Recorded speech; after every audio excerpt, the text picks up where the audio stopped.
Licha ya kulelewa bila wazazi, Bradley njiani amekabiliana na changamoto ya ukosefu wa karo na bidhaa muhimu. Tangu akiwa mdogo, amelelewa na nyanyake pamoja na mjomba. Wamejitolea bila kuchoka kuhakikisha anakamilisha masomo yake ya msingi licha ya hali ya umaskini. Kwa mama yangu alinipata tukua shule, haikuwa shule, akaniachia shosho yangu hadi mimi mwenyewe sijaiona babangu. Hata yani sijaiona hadi hata sura ya mamangu sijaimuona. Usiangushe, wewe chukua yangu. Uende uchukue kitabu kama malasi yako. Usome na nguvu. Kwa sababu mimi siwezi bila nimekufikisha hapo. Papa hakuna, mama hakuna. Mimi ndio mama, mimi ndio papa. Usungumuse, usome vizuri.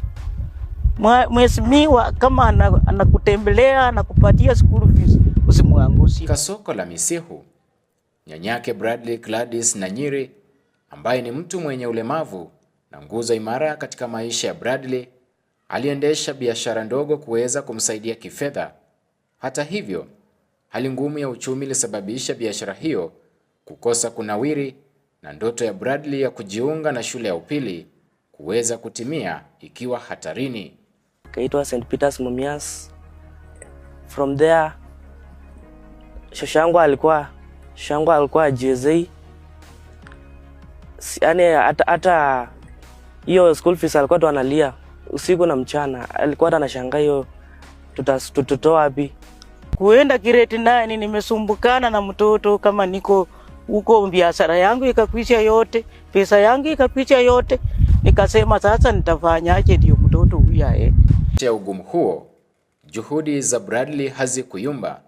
Alipata alama ya 62 katika shule ya Misihu, matokeo yaliyoonyesha wazi kwamba ubunifu na uwezo unaweza kushinda hali za maisha.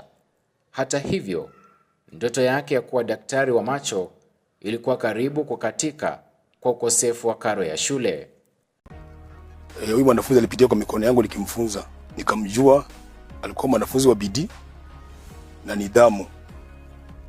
Kwa darasa alikuwa mwanafunzi ile ambaye ukimtuma anatumika, anafanya vile wakubwa ama walimu wanataka. Hapo ndipo Timothy Wanyonyi alipoingilia kati, mgombea ugavana wa kaunti ya Bungoma katika uchaguzi mkuu 2027.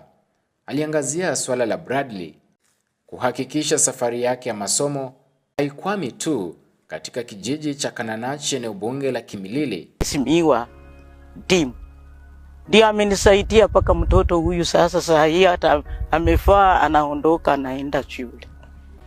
Sasa vile mheshimiwa nilipomtumia zile picha na akasema, akaniandikia message akasema huyu mtoto tutamsomesha na tutamfanyia shopping. Mimi nikafikiria labda ni mambo tu ya wanasiasa.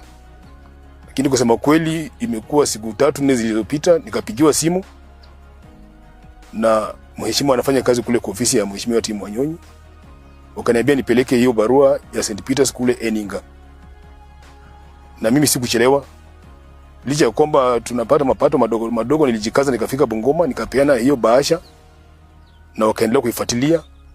Tumepigiwa simu juzi, tukaenda na huyu mwanafunzi hadi Bungoma, akafanyiwa shopping yote, kila kitu wamenunua. Sasa hivi tunaongea, mwanafunzi ako tayari na kila kitu, shopping yote, ako tayari kwenda shule. Alipewa msaada wa kununua mahitaji ya shule. Hata hivyo, uongozi wa mgombea wa ugavana Timothy Wanyonyi ulitembelea nyumbani kwao kabla ya kumpeleka katika makao makuu ya mipangilio ya Eninga, ambako alithibitishiwa kwamba karo yake yote ya shule imelipwa. And because he has seen what the potential of this young man, Honorable Wanyonyi has committed to help him. So Bradley, this is the gift for you from Honorable Tim Wanyonyi. And he wants you to go and work hard. Okay? Every time we shall be coming back when you close, before you go home, come and talk to Mheshimiwa Tim Wanyonyi and tell him how your school has been in the term. Do you agree that? Yes. That when you come from school, your first stop will be where? Eninga. To bring your report card to Mheshimiwa Tim Wanyonyi. Okay? And go and work hard. Okay? Baada ya hapo, Bradley aliendelea na kujiunga na shule ya wavulana ya St. Peter's Mumias akianza rasmi sura mpya katika safari yake ya elimu.